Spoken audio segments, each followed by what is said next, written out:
Hello, welcome to Immerse Yourself.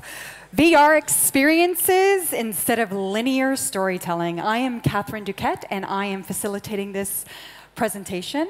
Today we have 4 experts across different industries who are developing VR projects. And they're going to talk to you about the new narrative techniques and their new approaches to storytelling that VR has inspired. So the way this is going to work is that we have our 4 presenters. We're going to do one presentation at a time. Afterwards, I'm going to ask 1 to 2 questions. But most of the questions I want to have come from you guys. So feel free, after each 10-minute presentation, just to raise your hand, and we'll pass around a mic. Make sure you get an opportunity to speak.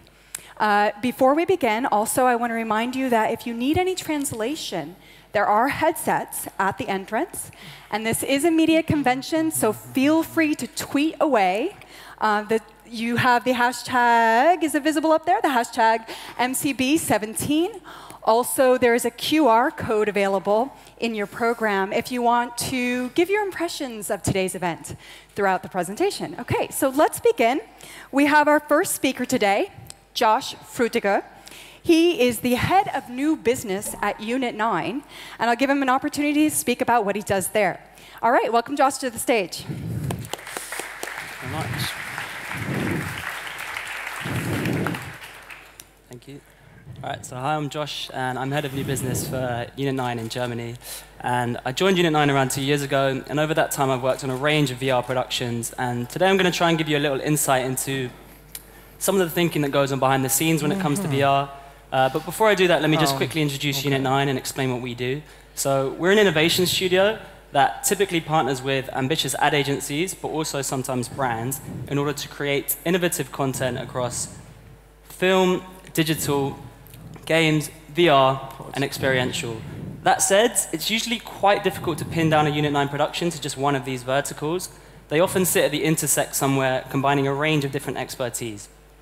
So in the last few months, we've hacked 3 snowblowers so that we could autonomously control them, then had them, using a highly accurate GPS, we had them carve out 20 kilometers of fan messages and imagery into the snow at the World Skiing Championships in St. Moritz. And that was done together with Heimat for Swisscom. Then in collaboration with TBWA Chiat Day for Gatorade, we developed a custom-built rain rig, combined that with motion capture and motion control to create a running, kicking, jumping water woman, all shot in camera. And then finally, together with 360i for HBO, we developed a real-time Facebook comment-powered flamethrower that melted away a 2,000-kilogram block of ice to reveal the much-anticipated release date of Game of Thrones Season 7. And I think, as you guys can imagine, these projects require their fair share of R&D, and that's something that we really embrace at Unit 9. And I think in many ways, our sort of model of innovating and experimenting gave us the confidence to venture into VR in early 2014. May I just press that? Oh. The black. Yeah. The green one? Yeah, trying it. Here we go. And since then, we've produced 60 VR projects. And today I'm going to kind of touch upon some of the challenges we faced as well as lessons learned. So the first challenge is hiding on set. On a traditional film shoot, you can have any number of people stood behind the camera, and that's fine because the director is carefully curating, and that's what you're seeing on the output on the right-hand side here. The problem in VR is there is no behind the camera. So here we have our VR cameraman. He sets up the camera, it's rolling, and the first thing he has to go and do is run and hide in that bush. And we've actually got about 6 of our team hiding in that same bush. Once they're all out of sight, and only then can you call in your talent. But then it's very much a case of kind of seeing what you get, perhaps taking another take, especially in this example, as this was a documentary film we shot in Honduras, so you can't really give too much guidance. You want it to remain authentic. And one of our directors found this great quote online, and it says, "Shooting video is like hunting. Shooting VR is like setting bear traps. You set it up, run away, and hope you catch something." The next challenge is directing viewer attention. So traditionally in film, a very powerful and emotive technique is the close-up. It's a great way of honing in on something and really drawing a viewer's attention into that one thing.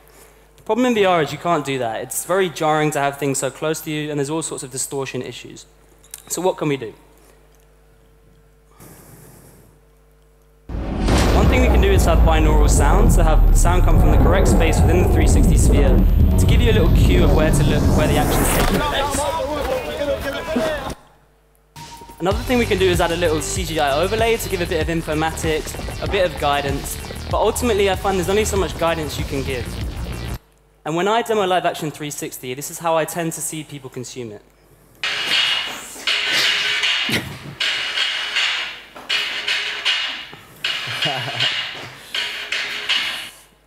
Now that kind of passive behavior is completely understandable. That's been hard-coded into our brains through years of sitting in a comfy seat, watching the TV screen in front of you, watching the cinema screen in front of you. Now if you compare that to how my 3-year-old sister interacts, look at the difference in how she explores the environment. Now granted, this was taken about a year and a half ago, and when I saw her last week, her eyes were firmly glued to the TV screen in front of her, so she's probably a lost cause at this point. But it's important to note, even my sister got bored at the time of this was taken after a couple of minutes, and I think that's to say, even the inquisitive brain of an excitable 3-year-old recognizes that this is a one-directional communication, you're not really there, and therefore the brain does start to disengage. And that's a real challenge that we've faced with live action 360. How do you keep that engagement? And a great tool to help this is to extend the experience with 4D haptic elements. So here we have people at the Paris Motor Show enjoying a 360 film we shot for SEAT, and they're actually in 4D motorized chairs which match the movements of the film. And that helps massively with the feeling of immersion because there's no longer this disconnect between what your eyes are seeing and what your body is feeling. And equally, that solves many motion sickness problems, as again, they all stem from that same disconnect. And in this particular film for SEAT, there was plenty of high-paced camera movements. It was designed to be an energetic tour through Barcelona, almost to make you feel like you were flying through the city. So transitions were vital to get this right. You couldn't do one take, it'd be hugely impractical. You wouldn't be able to cover the ground that you need to. That said, transitions can be quite tricky in VR, especially when you're moving at high pace. Oops. Oh. Surprise. That's kind of controlling this. Surprise. Clicker. There we go. Now, director Amric had this sort of stretched out speed tunnel in mind, an effect that would be quite easy to achieve in 2D. You'd simply speed up, have everything go blurry, and then fade into your new environment. However, in 360, that same sort of motion blur needs to be three-dimensionally mapped around you. So you can see an early render of how we approach this. And I'm just going to take a still to kind of pinpoint some areas. So at the center, we still see that same radial blur, much like you would in 2D. And it matches the predominant movement of the camera. But if you look to the left on that building, you'll actually see much more horizontal blurs coming in from both sides. And with this particular transition, we actually had about 6 effects in different areas of the 360 sphere. And it was really important to us to do that, to make sure that no matter which direction the viewer was looking in, it felt like a smooth, seamless transition. It didn't just feel like they were yanked from one place and thrown into another. And just to kind of cover all of our bases, we also matched up the silhouettes from the first shot to the second shot, as you'll see in a second, just to kind of keep that fluid motion. And you may also notice at the bottom here, we can still see our VR cameraman. And unlike the previous example that I mentioned, he's unable to hide. So he's actually riding a skateboard, filming this whole thing, so he's pretty integral to this shot. We can't get rid of him. And that's where our post team comes in. So especially with this shot, there was so much camera movement, so many shadows coming in. Our post team actually completely rebuilt this floor using photogrammetry. And you'll see in a second how when we hadn't fully finished the tracking for the sequence, how the artificial floor melts away.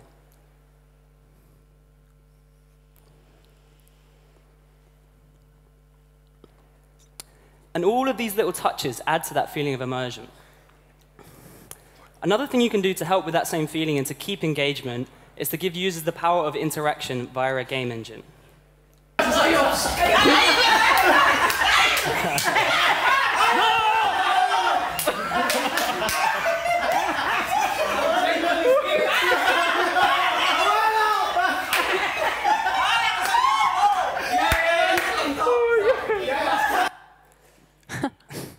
So here you have an 81-year-old man playing a VR zombie game. He's so immersed that he nearly smashes one of his windows. And that's what's great about these VR experiences, how intuitive they are. Earlier on in this experience, he's actually using these controllers as guns. He runs out of bullets, and he does the next logical step, which is to start punching the zombies. And behind the scenes, all of these sort of mechanics need to be thought out in advance. But that said, I think being able to punch zombies in a VR zombie game is a pretty obvious mechanic. What about the less obvious? So when it came to our indie VR survival game, Storm, that was really important to us. We wanted to allow users to interact with objects that weren't necessarily obvious. And Storm, you start off in the midst of a snowstorm, and you have about 5 minutes to get to shelter, and you can pick up various tools along the way to help you do that. This fuel canister is one of them. So its whole purpose within the game is for you to be able to pick it up and empty the fuel into an engine. That said, we actually also allowed users to pick it up, kind of shake it around a bit, throw it in the air, and then catch it again. And whilst that may seem like a minor detail, or to some people kind of unimportant, you've got to picture the scenario where someone tries to do something like this, and they can't. Suddenly that experience becomes a little bit less real and a little bit less immersive.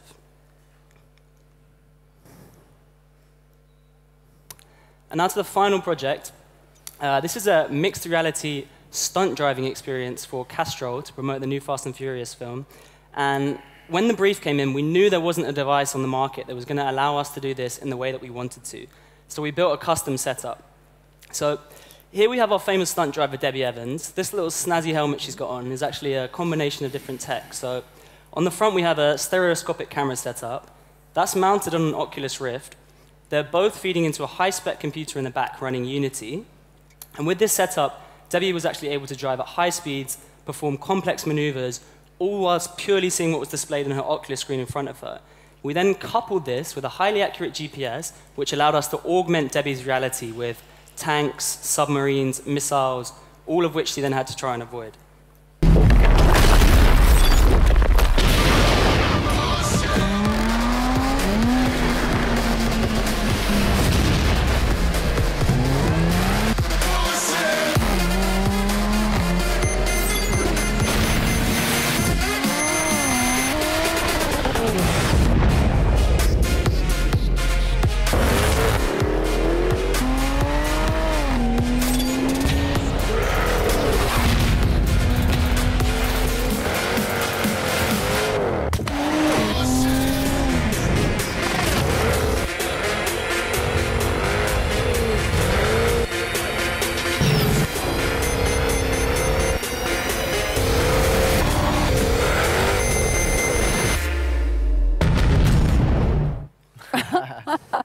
So whilst this is a stunt in the sense that Debbie was the only person that got to experience that for kind of obvious safety and insurance reasons, we did develop this technology for real, and it could have some amazing applications in experiential VR, event-based VR.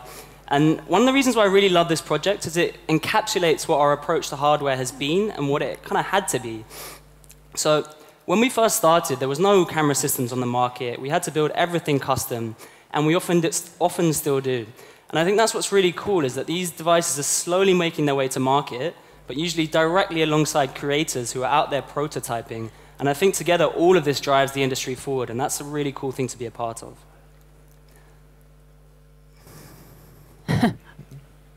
Surprise. Can The they black move button. it forward? To get to my last slide. The black. Someone check the batteries on this Yes. before I gave it to you. Try the black one. Yeah. Is it possible for you guys to change to my final slide? Perfect, thank you. And I'll finish on this slide, which is kind of a summary of the diversity of our first 60 VR projects. And I think at this point it's fair to say, over the last 3 years, the language of VR is slowly being defined, but it's still in its infancy. We're often learning new things on projects, and I think that's really a testament to how diverse these first 60 projects have been, whether it be 360 film, 360 film for 4D motion chairs, stereoscopic, interactive mobile-based, 360 multi-user social VR, games of various kinds. And all of these have their own little unique challenges. I think the only way you can really approach this is take your existing knowledge base, combine that with new hardware, new software, experiment with all of it, and then try to push past what you previously achieved. And I think as the whole industry adopts this sort of model of experimenting, we're seeing this explosion in what's possible. The bar is constantly being raised, and that's something we welcome and embrace at Unit 9, and something that really excites us. Thank you very much.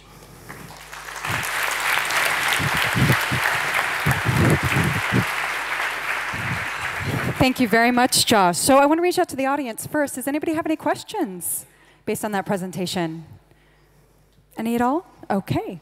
Well, in watching your presentation, I was wowed, of course, as I'm sure many of your clients are and their audiences. And I was wondering, how do you, as a creator, a producer, how do you get through the hype that is VR and actually find a way that you can use VR for sustainable business? How do you keep it personal?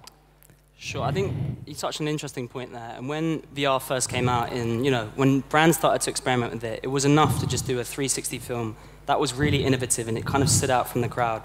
I think now, if you really want to do that, 360's become quite commonplace. You're getting cameras, systems that people can buy commercially, and they can actually make their own content. So if you really want to stand out from the crowd, you have to start going into the realms of interactive, looking at kind of innovative ways of doing things. You can't just kind of do what everyone else is doing. Right, right. OK. And how do your clients understand this new technology? Because if we're so used to a very straight, linear way of storytelling and not diving in, how do you convince them that this is the right way to go? Sure, I think you can kind of look to previous projects and kind of show that and touch upon that. I think the key is also explaining the technology to them as much as possible. I mean, we usually work with agencies first, so I think they generally have quite a good understanding of what VR is, and then we'll happily point out the finer points of that. But the way it usually works is they would sell in an idea to a client, then they would come to us, and we're kind of the experts that would help them make it happen. Any favorite project that you've worked on that you might want to share? And there why? is actually one that I wasn't allowed to show today. I was planning to show it, and it's going to be released in a couple of days, so just look out for it. It's for Heineken. That's all I can say. Excellent. OK, so we can find out through your website, Unit 9 Germany? OK, great. So everybody keep an eye out for that. Thank you so much, Josh, for your time. Thanks I really so much. appreciate it. Thank you.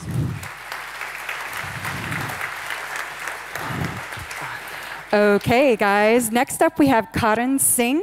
He is the co-founder and CTO of the immersive internet browser called Janus VR. And he's going to talk about that for us today. Welcome, Janus. Welcome, Karan, to the stage. And hopefully it works. We'll see. It's amazing we can do VR, but we can't do presentations. Hi. I'm going to be talking about immersive storytelling for a highly interconnected and nonlinear platform, a very pervasive one, the internet. My research in general sort of seeks out mathematical formulations of artistic and perceptual insights to build interactive tools for creative people. And over the past 3 years, at Janus VR, we've turned the internet into a playground of art perception and interaction. So the internet and VR actually share, curiously, very strongly parallel evolutionary timelines. And it would be natural to wonder what will become of the internet in VR. How might one present a web page of today? What would it look like in VR? Now, simply pasting it flat in front of your face is not very imaginative. It's also ineffective. Long periods of focus on content that's designed for mouse and monitors is visually fatiguing.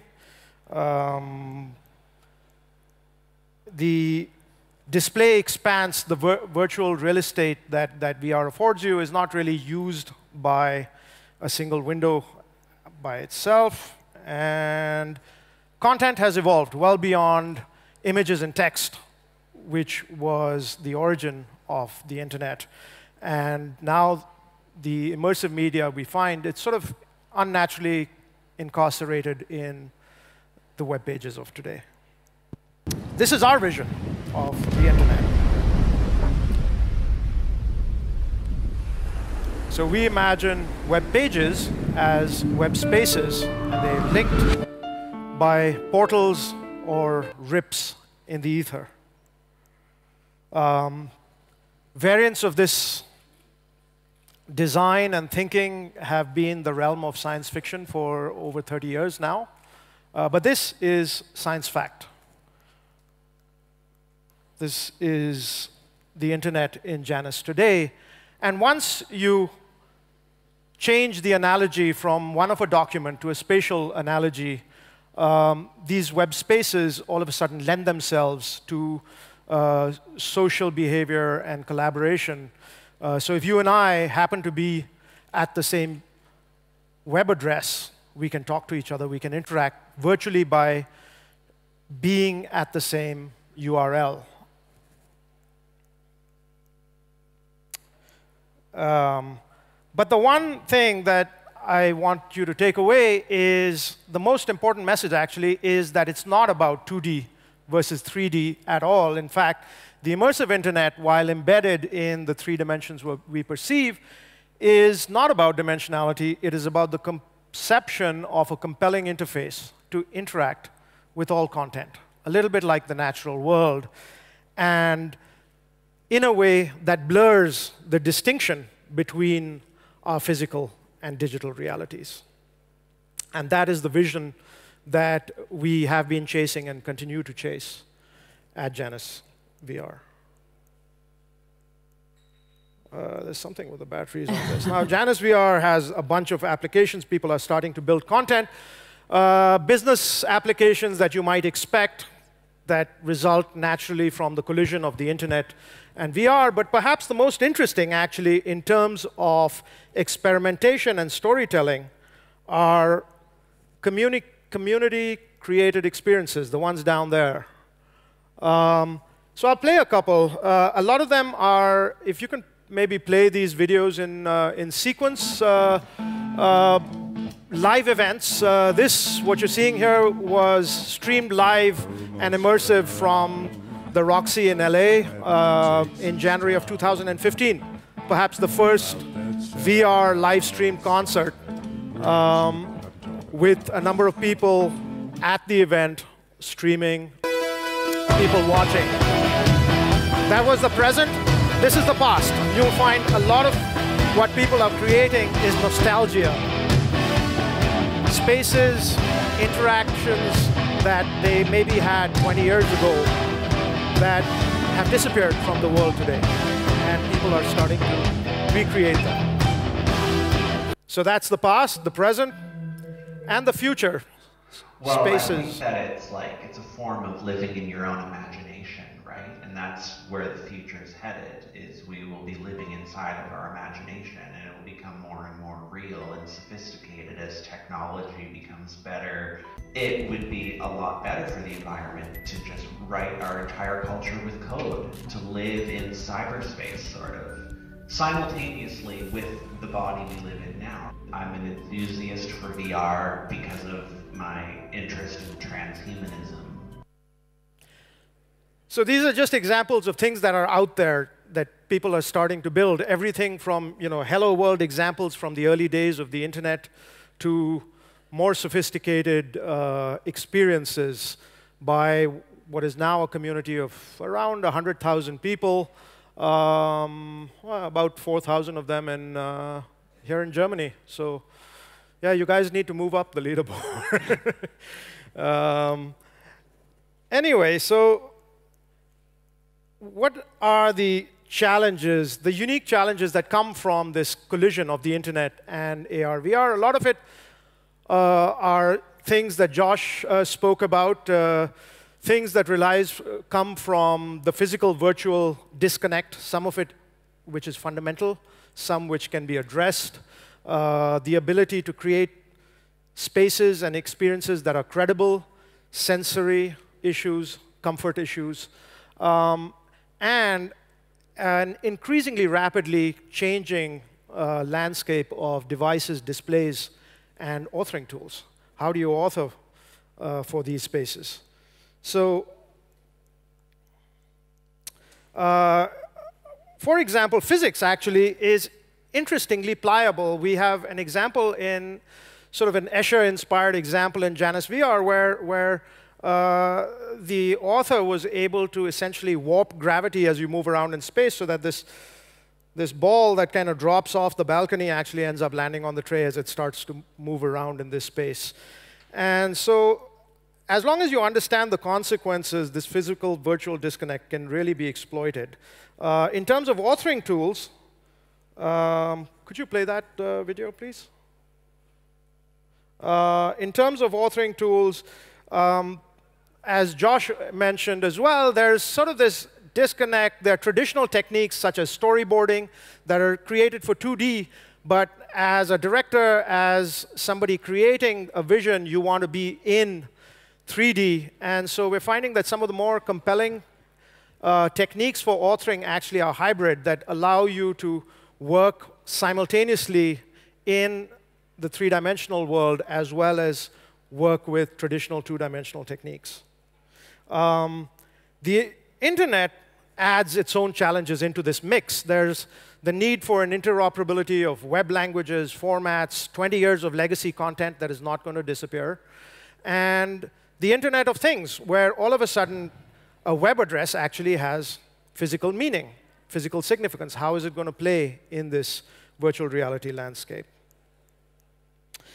So one of the things that's interesting for us in Janus is we start out with every web page having an existence in VR.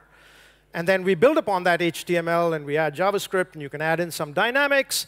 But then we have the ability to create these translators where if you understand the semantics of your web page, in this case, Imager, which is an image website, you're able to essentially deconstruct it and put it back together, in this case, as a futuristic art gallery with, in some sense, not even the knowledge of the person that actually had authored the original web page.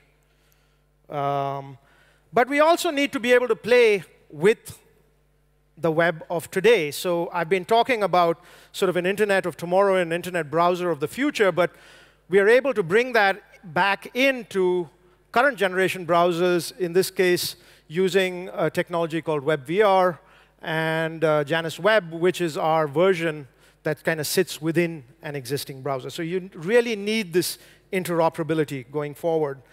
One of the things that I found that is really powerful in terms of the internet, what virtual reality brings, and storytelling that is different from cinematic storytelling is this physical virtual interplay. All of a sudden, because the immersive setting is closer to our physical space, bringing in aspects of physical spaces is really starting to become important, and that's part of the content that we're seeing, such as this website of artistic spaces, or physical virtual events. Back on Valentine's Day, actually, at the DNA Lounge in San Francisco, we hosted a hackers night that had this interplay of people that were in VR, at the same time people that were actually there at the physical lounge.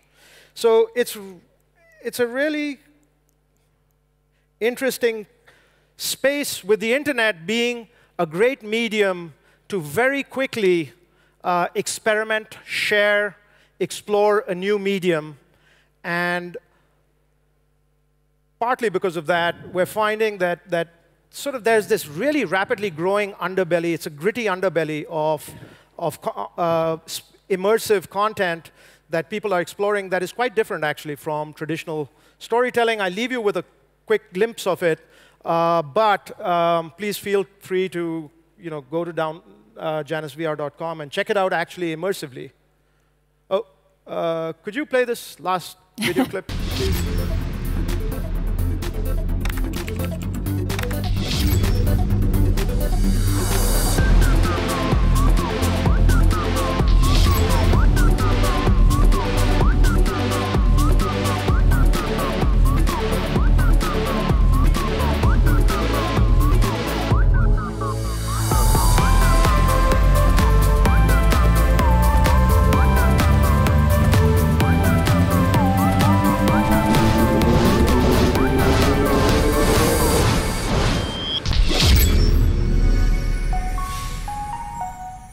Thank you, Karan.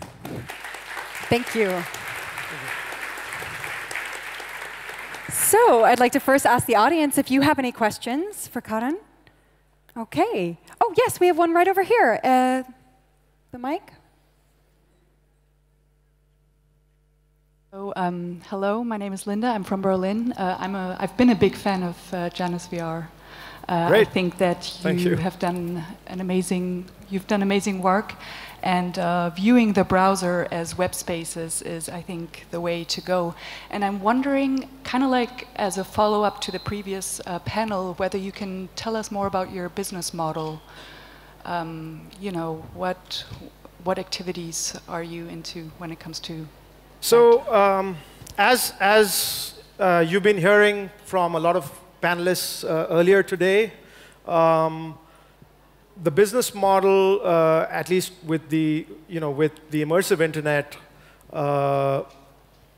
some of them are traditional sort of business models that people would talk about in terms of the creation of content, the way studios typically create content, and in our case,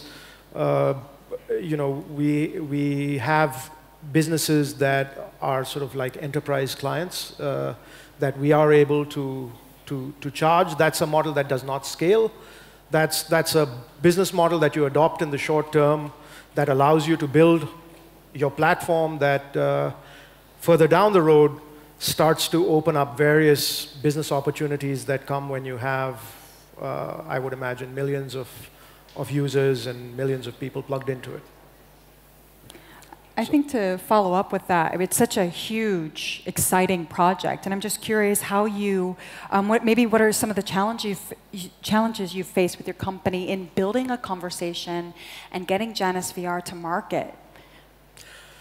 Yeah, I think actually in our case, probably the biggest challenge has been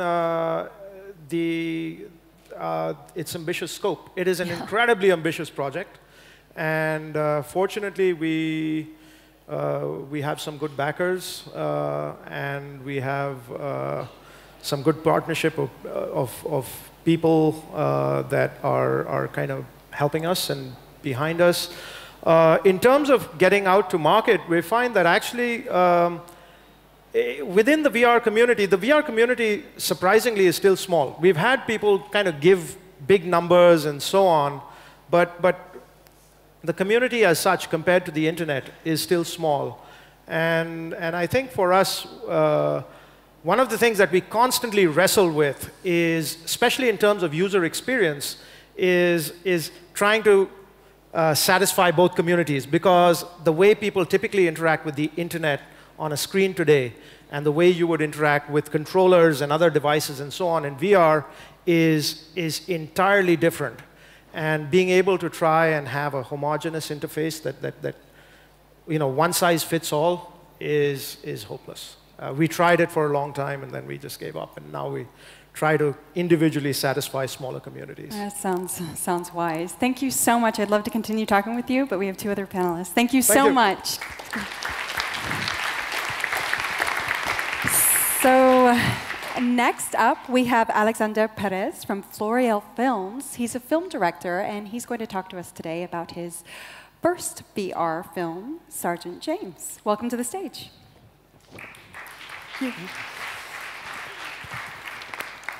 Yeah, I will be the guy behind the table.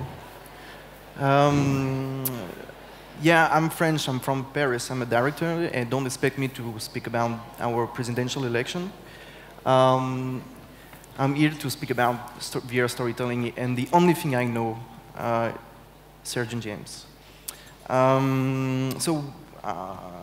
What is Sergeant James? Sergeant James is cinematic VR experience in live action. It's a 360 film.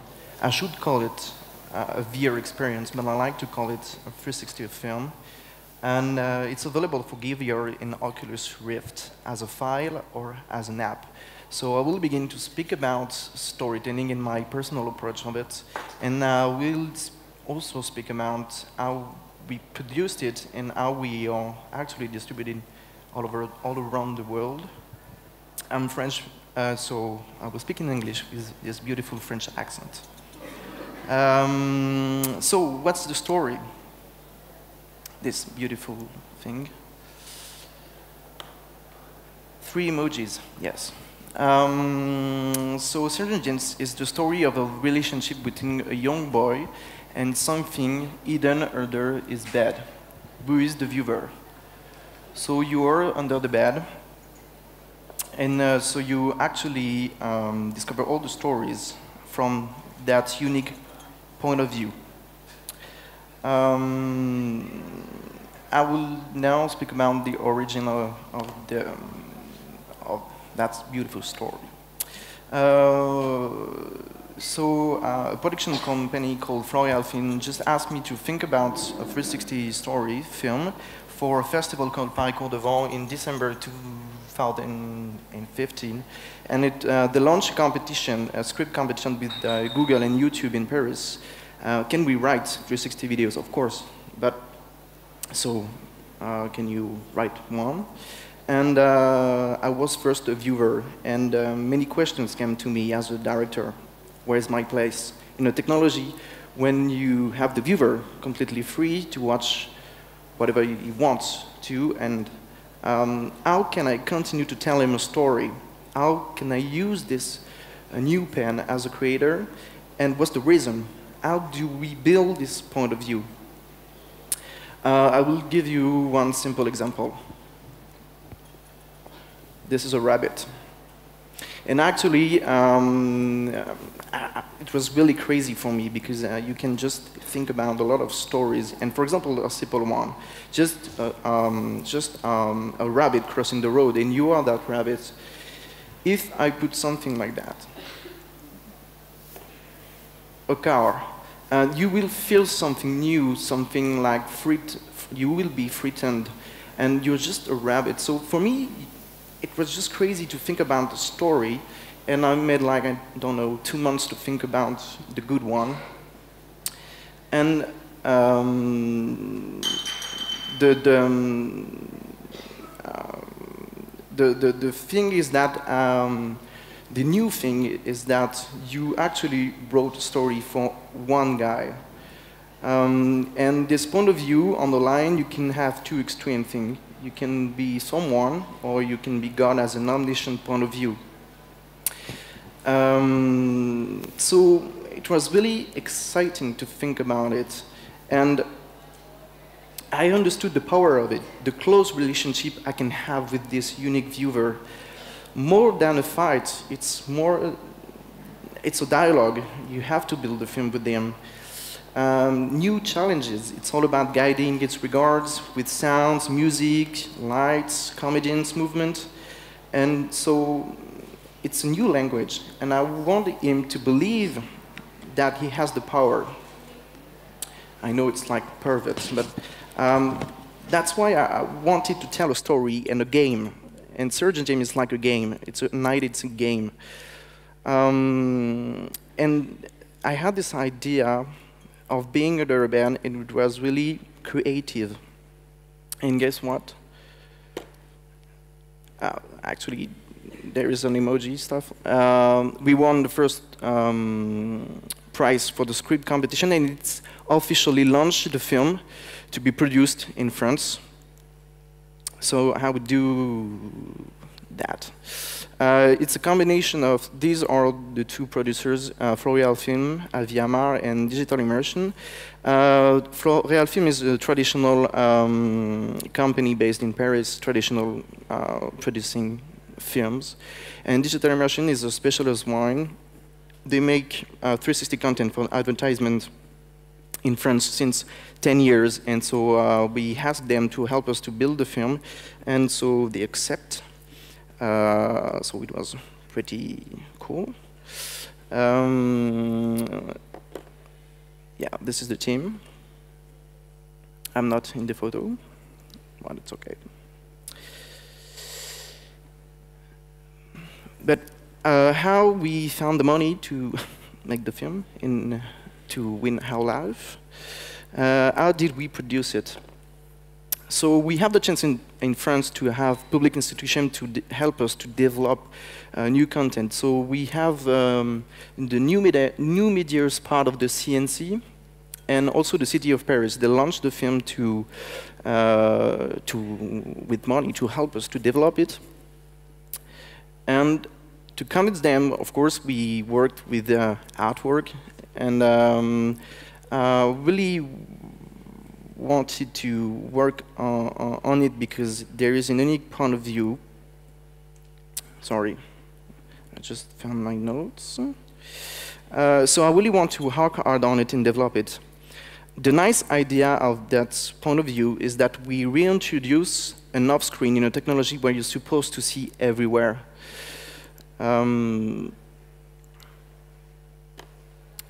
This is a previews CGI photos from the film. It's something we had before the shooting, and it was really cool because we could have tried specific metrics, lenses, trials, and when I recruited the team to make the film, I was able to show them the point of view I wanted to develop.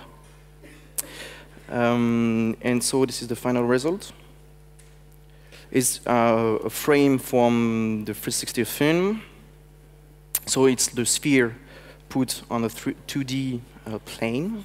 I don't know if we can say that. So now the shooting. I will show you now some photos, pictures.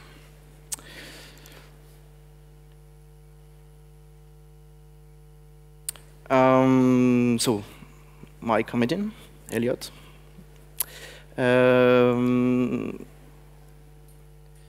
We built the room in a studio, so we have the freedom of controlling everything because we entirely built the room. So for the choreography, and it was also an exciting challenge for the set decorators team because I think that the first dialogue in a 360 film is the set.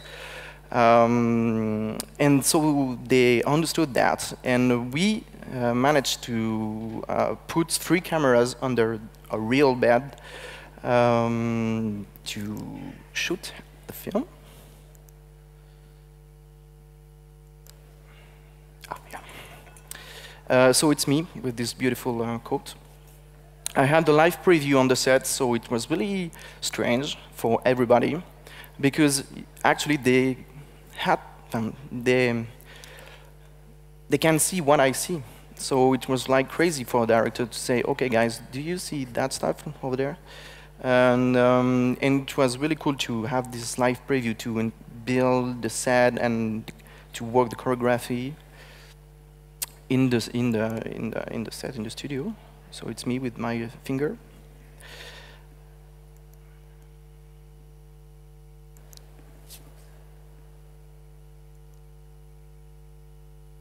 Yeah, there's a dog too. So this is the final picture, and wonderful family picture. So after the shooting, of course, there is something I want to surprise. I think the post-production stuff. So we, of course, there's the stitching part and the editing, and we also dub it in English. The original version is in French, and we have different versions. We have the stereo one and the 360 sound version. We worked with the Facebook spatial workstation. And the color grading with Scratch VR, and of course I worked with a composer to build the score of the film.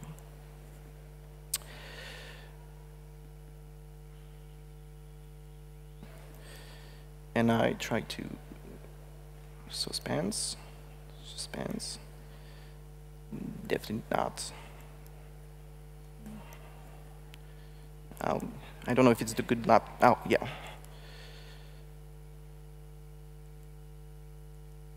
Sorry, do I have to suspense? So this is the final poster of the film.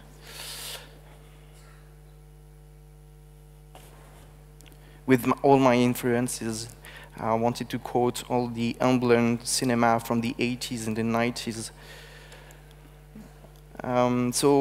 Just a quick point about how we are distributing now the film. So 2 major networks engaged in the project. They booked the rights to broadcast it, so la RTS, the Swiss TV broadcaster, and TF1, one of the major one in France.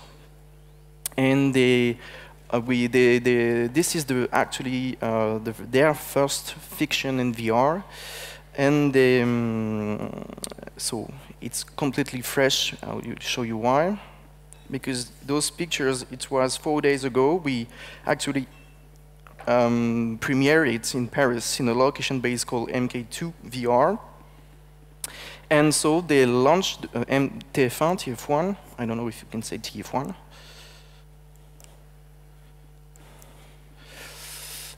They launched the film officially for France in a mobile app called My TF1 VR, so you can actually watch the film in France through this application with the cardboard or as a Gear VR, with a Gear VR.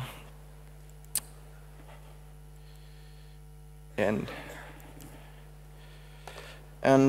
it's something I really want to discuss just fastly, is that, yeah, it's working. We are actually working with a location basis in France to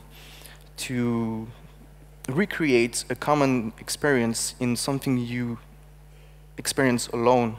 So, for example, this one is called, it's at the Luxor in Paris, and this company called Diversion Cinéma, they launched something really cool that they can launch the film at the same time on different masks.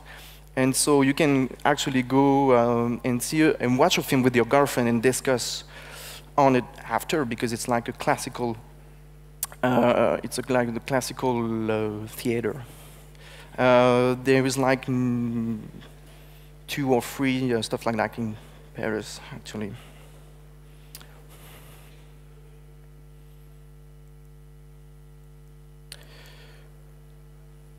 Just a few words about Wide. Wide is our international world seller because we wanted to sell it in territories like a classical long feature film, and these are the guys for that. And they launched it in Berlin. They launched in Berlin in February during the festival. It's called Wide VR Label, and so they have a lineup to sell films all around the world.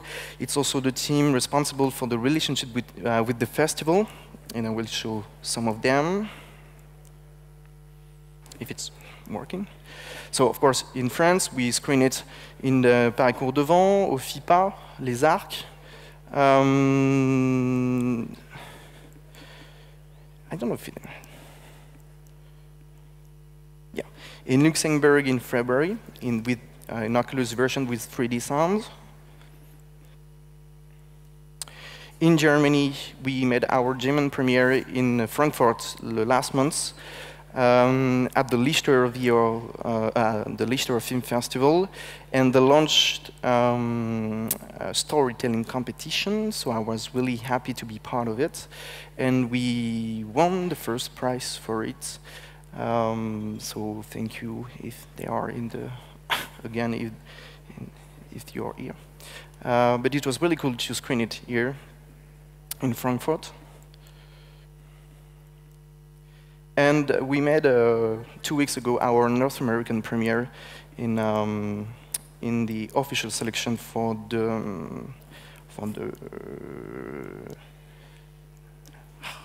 my surprise, Tribeca Film Festival 2 weeks ago. So almost done. I want to leave you guys with some images, of course, and I will launch now the official trailer for it. It's in English, no problem. Okay. Oh. C'est tout.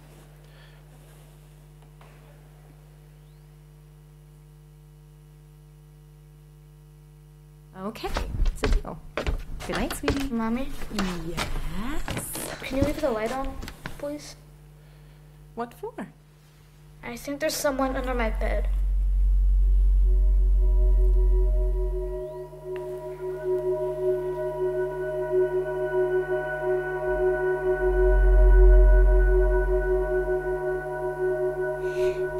only thing I can see.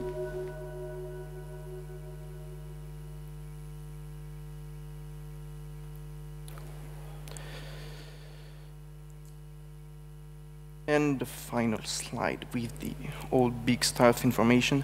Thank you, guys. And I'm really, if you want to talk about VR, I'll be with a beer like 30 minutes. If you want to discuss about it, we'll be very enjoyed too. Thank you. Alexander. Thank you. Mike? Okay, great. Does anybody have any questions for Alexander? Anyone at all? Okay, I have a couple of questions, of course. I thought in seeing the trailer of Sergeant James, the choice to go into kind of that mystery of what's under the bed that we all probably experience as children, whether it's very fearful or if it's this joy and wonder of the unknown, and I thought that was a really smart way of getting into VR. You did talk technically about how your storytelling techniques changed in moving from cinematic experience to VR, but could you tell me a little bit more about the actual story, the emotional differences that you might have experienced or learned? Okay. With character. Yeah, I think that the film begins with like 30 seconds of there's nothing. You are just in the room and you don't know where you are. And I really wanted to let him discover the set and the room and to be, where am I? And so being a monster on something under the bed, you don't know actually. When I said about the God and being someone, I like to say that sometimes you don't know who you are. Yeah. Because you don't know if you are existing in this film. I think the emotion is more like linked to the hide and seek game in the film, because you are, it's strange to be there. So there's like a frightening stuff, and also you are frightened, you are afraid, and you are also excited. And basically the thing is that everything is opposed. The real monster is the child, because you are in his room, so he has the power to be everywhere. You don't know when he can go. Oh, interesting. For you. Yeah. So to speak about the fact to guide the guide regard, of course, there is a lot of things. Music, for example, or the sounds. If you're walking on the street, someone call you, you will say, you will just. You have also the lights. You have the movements of the comedians, and when you have someone saying that, okay, Mom, I think there's something under my bed. If you just look at the wall, you say, okay, guy, what? He can feel me? So it's all about the curiosity of the viewer. It's a bet. I mean, it's all about trusting him to watch the film when you want him to watch. Sorry, right, right. I imagine it's a very emotional experience being a character in the film. One question before I let you go: yeah. How did you? I know you were approached to do the film, but how did you get the financing? How did you get producers to understand and really embrace immersive storytelling? Maybe like as a piece of advice to the other creators in this audience who are like, I want to make this. How do I get people convinced? I think I have the chance to, because in France there's like a VR little production growing. So we have public institutions to help us to begin with developments. I spoke about the CNC, for example. VR was like, I don't know, for the helping fund we had, it was like 40% last year. Now it's like 80%. Okay. So there's like something growing up in France too. So I had the chance to work with the producer and to ask the public institution to first help us. But I think for Sergeant James, it's all about, because we won a script competition, there was like a challenge before the challenge. So it's officially launched the production film. And when we produce it, it was always a mist. We don't know where we are walking too. It's all new, so Yeah. it's really exciting. Yeah. But it's also scary. Yeah. But see, I think the storyline of Sergeant James tapped into what VR is, and it was that perfect combination that helped you have some success. Thank you so much for your time. Thank you.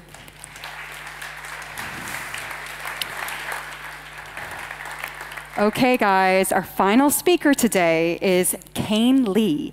Kayne Lee is the 2-time Emmy-nominated producer and head of content development and strategy at Baobab Studios. Please welcome to the stage, Kayne Lee. Thank you. I'm going to go to the Yes. Oh,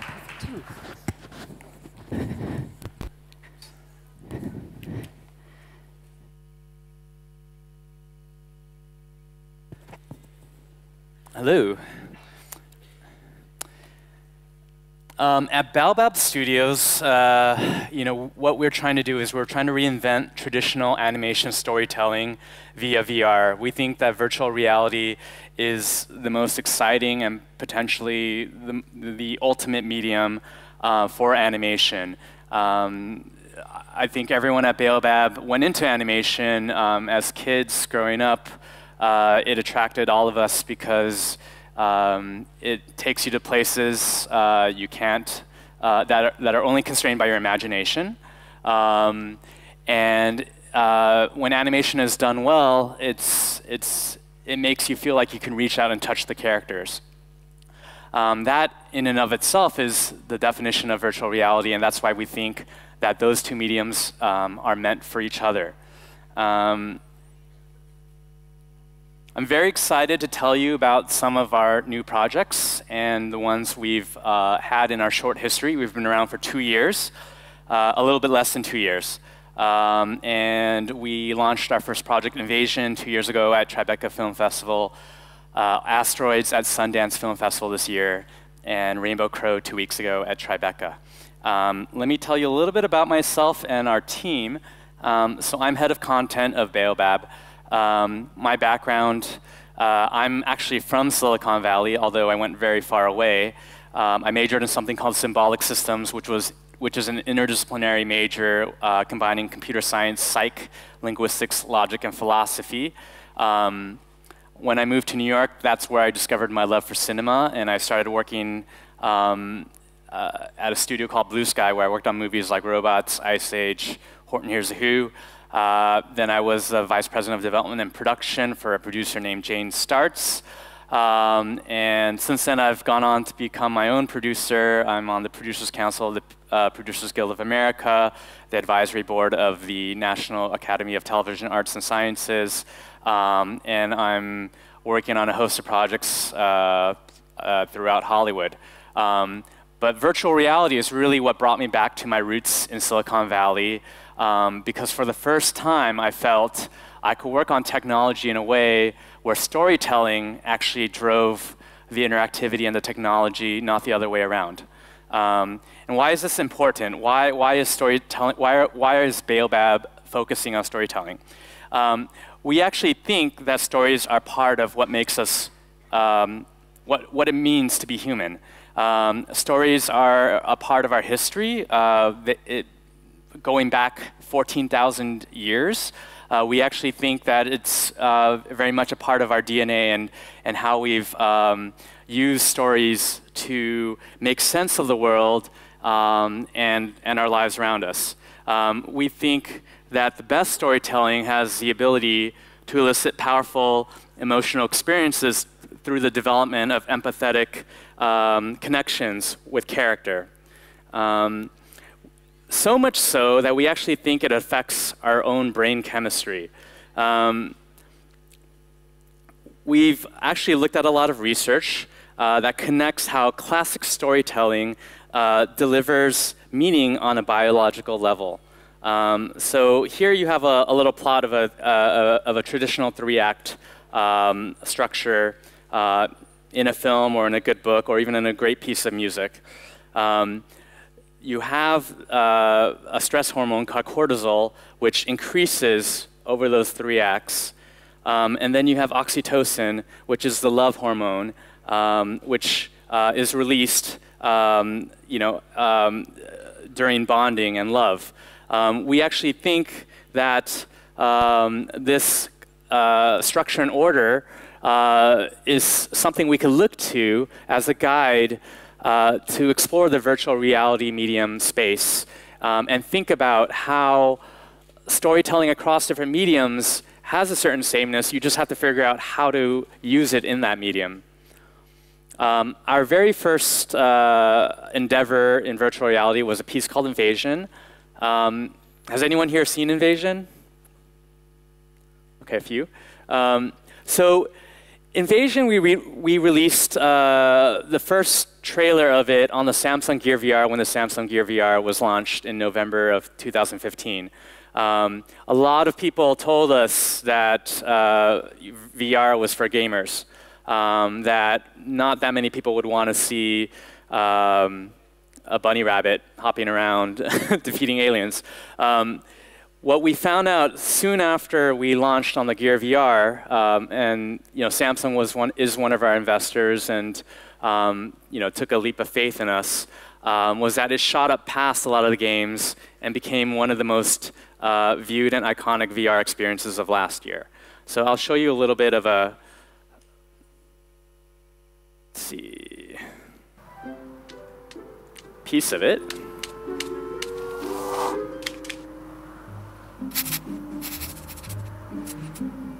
That's Chloe.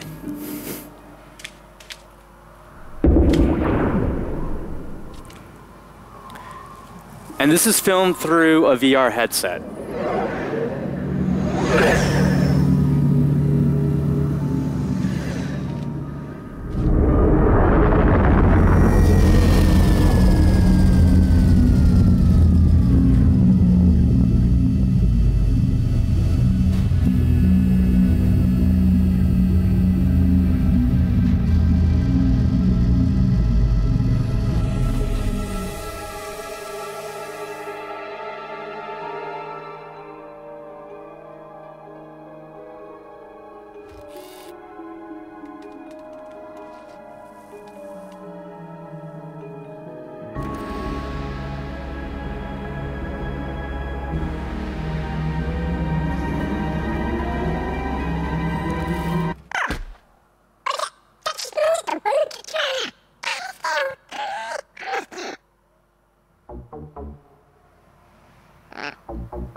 So why was Invasion so popular?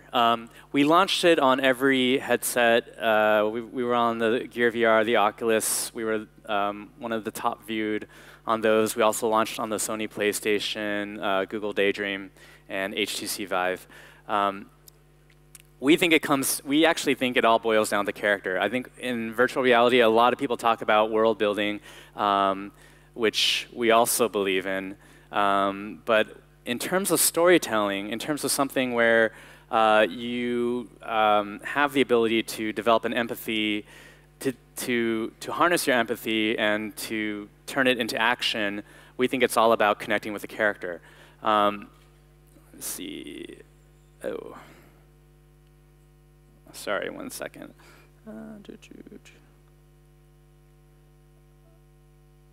Okay, this is not the right slide. Anyway, it worked so well to a certain degree that we got a lot of news attention last year for being the first virtual reality short that's going to be turned into a Hollywood feature by Joe Roth, who used to be the chairman of 20th Century Fox and Disney. Our next piece was called Asteroids, and we decided to continue and explore the other characters, Mac and Cheese, the two aliens. And I'll show you a little bit of our continuation.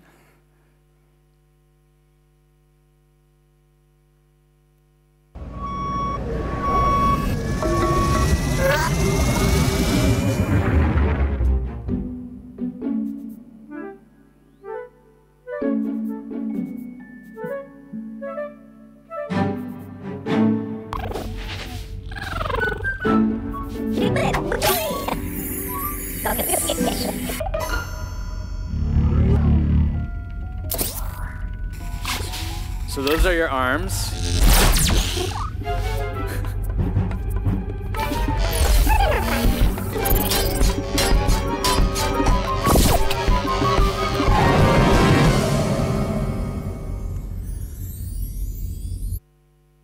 So, okay, here's the slide I was looking for.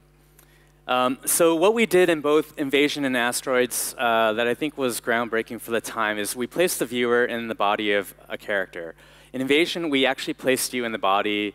If you looked on the more powerful headsets, the Oculus Rift or HTC Vive, if you look down, you're actually in the body of a white bunny. And in Asteroids, you have these slinky arms, and you're a floating Class C task robot who is on board the spaceship. The first thing we learned in Invasion was the power of eye contact. So if you remember this moment, on the more powerful headsets, if you walk away from the bunny, she follows you, and she comes right up to your eyes and with the positional tracking of the headsets, makes direct eye contact. This is different than cinema. In cinema, sometimes you will break the fourth wall and you will look at it, but we saw people behaving in ways that we hadn't seen in traditional cinema. People would start to mimic the bunny. And that's actually, people would act like the bunny was a dog and try to play with it and try to reach out with it, reach out to Chloe, our bunny. And what I'll tell you in a second is that actually informed a lot of the decisions on what we decided to do our next piece, Asteroids. The second major lesson we learned is with this powerful eye contact, breaking it actually affected where people would look. So here's this moment where she breaks eye contact with you. You guys have been playing together. You've established an emotional connection. She looks to her left, and you see the spaceship glide in. This is something that we didn't design overnight. We actually played a lot with music and sound and different things we could think of from traditional cinema, our traditional cinema toolkit. But we found that her breaking eye contact with you and swiveling her head to the left was the most effective way for you to see this sort of dancing object in the sky that does a little bit of a choreography and comes above you, like Close Encounters of the Third Kind. And so that connection between that character was the most important for us in terms of guiding the user's attention. Mirroring. So when people interacted with Chloe the bunny, they would try to imitate her, and that got us thinking a lot about the scientific research of human and empathetic connection. And mirroring is the act of kind of imitating the person you're with. You'll see a lot of people do it on dates, very successful dates, where one person might put their arm up here, and another person might touch their face the same way, and that actually produces results. People feel a deeper connection when things are mirrored. So we decided to play with that with our new character, Peas, the pet robot on the spaceship of Asteroids. It's a little demo. We created this demo called Fetch, where you could take your controller and play Fetch with Peas. But you could also grab one of the balls and kind of tilt your head to the left or to the right. And when you did, we designed Peas so that she would also imitate you. And we did that very, very specifically for you to build a connection. There was a research study done at Stanford, an experiment. They had a computer-animated sales agent give a pitch. For the experimental group, the animated figure actually moved and copied what they were doing with a 4-second delay. The results were pretty stunning. It wasn't just a slight statistical difference. The sales agents that were mimicking were 20% better at selling. The other major lesson we learned had to do with pacing. When you watch a movie, it doesn't wait for you to pay attention. The story goes on. In real life, life goes on as well. Nothing waits for you to act. So pacing, rhythm, and structure really matter in storytelling, and they're different in virtual reality when the user can walk wherever they want or look wherever they want. I'm going to show you a moment in Asteroids where you as the user could act.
Okay, I think we're out of time, but this was sort of the happy ending where you've developed an emotional connection with the character.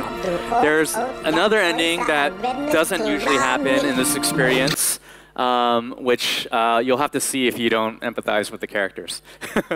Anyway, thank you very much.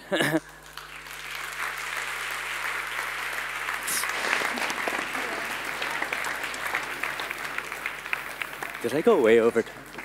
I'm sure he'll be happy to answer them. Meanwhile, stick around for the next panel. It's Film and TV Made in Germany. Meet the teams of 4 Blocks and Jerks. Enjoy. Thank you so much.